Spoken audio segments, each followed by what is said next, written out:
at 6. First, the highlights. Governor Sanwo-Olu pledges commitment to welfare of workers in Lagos State. Federal government commences payment of compensation to affected property owners for the Lagos-Calabar Coastal Highway project. On a quarantine, police arrests over 300 student protesters in New York. And in sport, former Nigerian international Bright Omokaro warned Super Eagles coach to shun undue influence in player selection. And now the details. I am Akan Usen.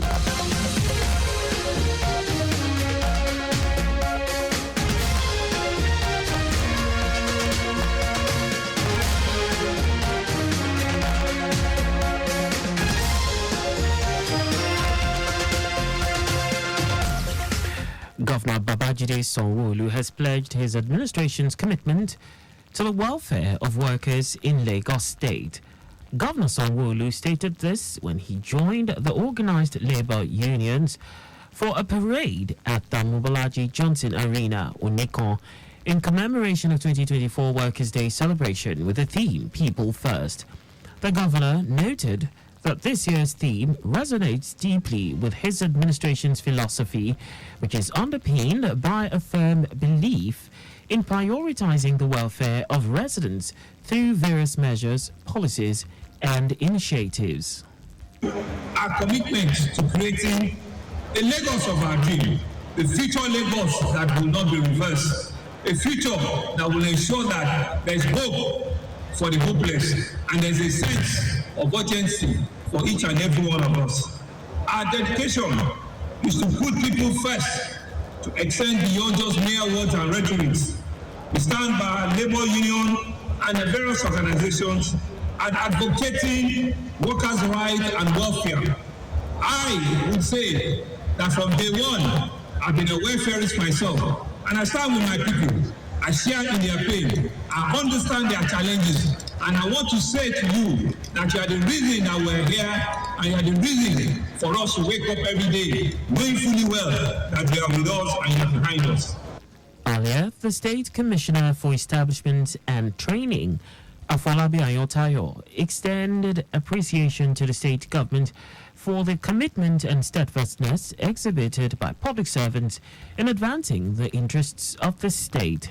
On this special and auspicious occasion, I wish to take a moment to express the profound appreciation of the state government for the commitment and steadfastness exhibited by the public servants in advancing the interests of our dear state. I equally extend tribute to all workers across Nigeria, as well as our esteemed pensioners and veterans for their resilience and devotion. The head of service, Bodiaguru, acknowledged the role of workers in the state, describing them as the engine room of government. The theme of today's event, People First, is a reminder of our role as public servants to complement the efforts of the government of the day in translating policies and programs to tangible services and ensuring that such services are delivered impartially to the good citizens of the state. In an address delivered by the chairperson, Nigerian Labour Congress, Lagos State Council, Fumi Sesi, noted that the celebration is a time for sober reflection, especially with the current economic situation in the country. Sesi, on behalf of the organised labour, listed issues to be addressed by the government, to include approval of new minimum wage for workers and not increment, reinvigoration of the industrial sector in Lagos, enforcement of safety law in workplace, provision of independent power project for residents, provision of CNG and secure buses to connect more towns and villages, to incorporate state-owned media houses, Lagos Television, Radio Lagos Eco FM, Lagos Traffic Radio, into the Oracle salary payment system, disparity of salaries and wages of state higher institution workers, among others. We implore the Lagos State government to work in collaboration with labor unions, particularly the NLC, Lagos State Council, to enforce and ensure safety laws and other regulations in the workplaces are strictly adhered to. We are tired of our members working in the factory factories and having their hands chopped off. Our correspondent Adiola Akindele reports that the event was attended by different labor unions, including the Nigerian Labour Congress (NLC), Trade Union Congress (TUC), National Union of Air Transport Employees, Nigeria Union of Railway Workers, Road Transport Employers Association of Nigeria, and Nigeria Union of Journalists, among others. Lagos State Governor Babajide Sanwo-Olu has warned residents of the state against panic buying of premium motor spirit, popularly known as petrol.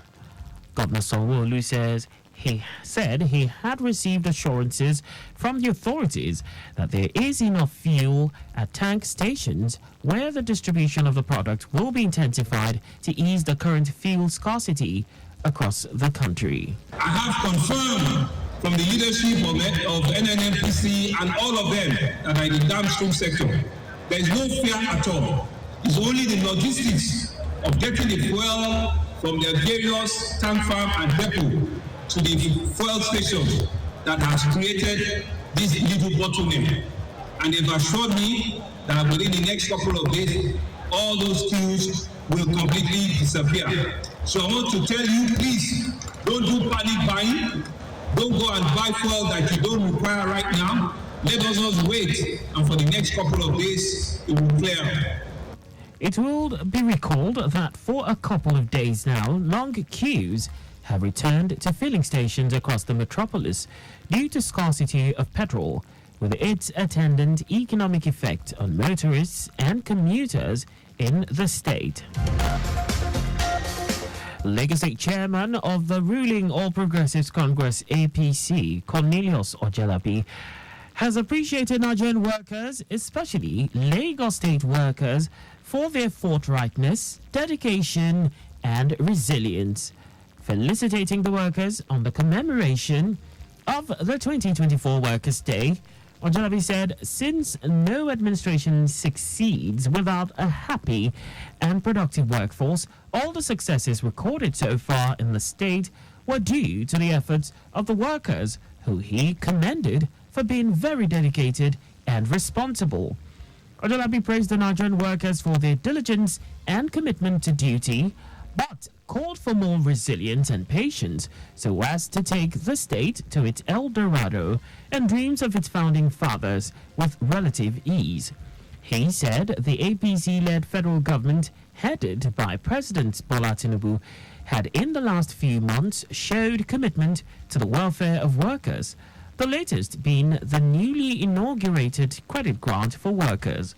Ojelabi commended the workers for their diligence, dedication, and commitment to duty, saying the party will never look down on workers in the state. President Bola Tinubu has pledged better living and working conditions for all Nigerians of working age, saying the custodians of the nation's machinery deserve a fair wage and enhanced welfare. Tinubu made this pledge in his May Day message dedicated to workers nationwide. The president's special advisor on media and publicity, Ajuri Ngelale, said the president affirmed that his administration remains committed to improving the welfare of all workers, noting the various relief programs, including the wage award and the imminent minimum wage review. His remarks come amid a cost of living crisis believed to be the aftermath of hardline economic reforms pursued by his administration. Tinubu saluted Nigerian workers for their fidelity to the peace, progress, and development of the nation, evident in their tireless efforts and patriotic zeal to keep the national engine running.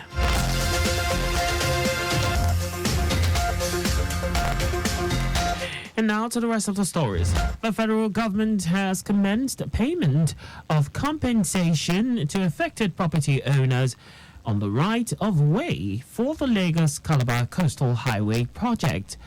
The payment, which is for the first phase, is to the tune of 2.75 billion naira for those affected and enumerated on a 3-kilometer stretch of demolition carried out so far. The Minister of Works, David Umahi, who flagged off the payment, also unveiled a new design of route stretching 700 kilometers for the Coastal Highway project. Umahi reiterated that the redesigns of alignment will continue to be done with minimal economic losses in line with the directive of President Bola Tinubu. He reassured that the Coastal Highway project is one of the hard decisions of the President Bola Tinubu administration, but which will bring about economic revolution for the country. Since we came on Thursday, we have been going through the routes every day from morning to sometimes 8 p.m., 9 p.m. And we've taken hard decisions. In some cases, we have followed the gazetted routes. In other cases, we have realigned to the coastal line majorly. And coastal line from the shore 250 meters by the Supreme Court judgment belongs to the federal government. Speaking earlier, Federal Controller Works in Lagos and Chairman of the Compensation Committee, Olukorede Kisha, assured that payments will continue at the Secretariat of the committee, assuring that everyone captured will benefit. Apart from doing what is legally allowed, that we're going to add human face, show clemency on some of the stakeholders. And that's what we're here to do today. A promised compensation will be paid, adequate compensation. So some people doubted whether the federal government meant business, but it is to show that federal government actually meant or means what we say. Speaking on behalf of the compensated property owners, Mr. Bolaji Ario, who is considered to be the worst affected by the demolition, said it was not easy losing an investment, but is consoled by the fact that it will be a project that will be beneficial to the majority of Nigerians. The event attracted numerous stakeholders, including representatives of traditional rulers, property owners, and civil society organizations. And now to foreign news. Police have arrested about 300 protesters during campus raids at Columbia University and the City University of New York in New York. The city's mayor, Eric Adams, said the massive operation took place at Columbia's request to remove those who had occupied a building. City officials also alleged that outside agitators had co-opted a peaceful pro-Palestinian demonstration, echoing statements from officials elsewhere in the country. Meanwhile, the Vice-Chancellor of the University of California, Los Angeles, has reported horrific acts of violence overnight at the university's own pro-Palestinian encampment. Footage online shows masked counter-demonstrators supporting Israel attacking their rivals with sticks and attempting to dismantle barricades. And away from all that, now sports. Former Nigerian international Bright Omokaru has warned Super Eagles head coach Finidi George to shun any form of undue influence in player selection ahead of the 2026 World Cup qualifiers slated for June. Omokaru stated this on the backdrop of Finidi's appointment as the new senior national team coach. He also hailed the Nigerian Football Federation for looking inwards and making such a bold decision. Omokaru said that he will do everything to help Finidi succeed, but warned him not to be influenced in his players' selection. Just before we go, speed thrills but kills. Do not drive beyond specified speed limit. You can follow us and like all our various social media platforms on X, Traffic Radio 961, Instagram, Lagos Traffic Radio 961, YouTube, pardon that. Subscribe and watch our news and programs on our channel, Traffic Radio 961. You can also visit our website on www.trafficradio961.ng. Did you know that the Sanwo-Olu administration supplied 86,000 dual furniture sets to 775 public schools? You can get more details on the Lagos State Government website.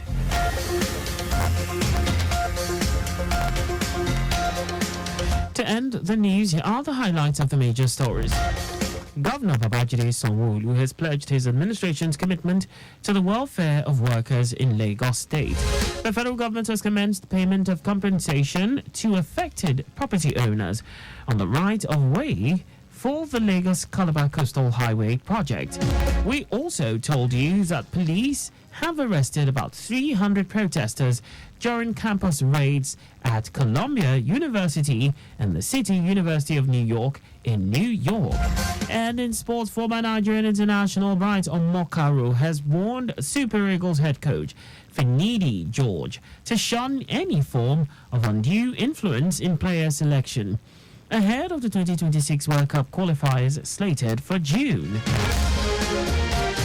For contact with the newsroom, please send a message to info@trafficradio961.ng.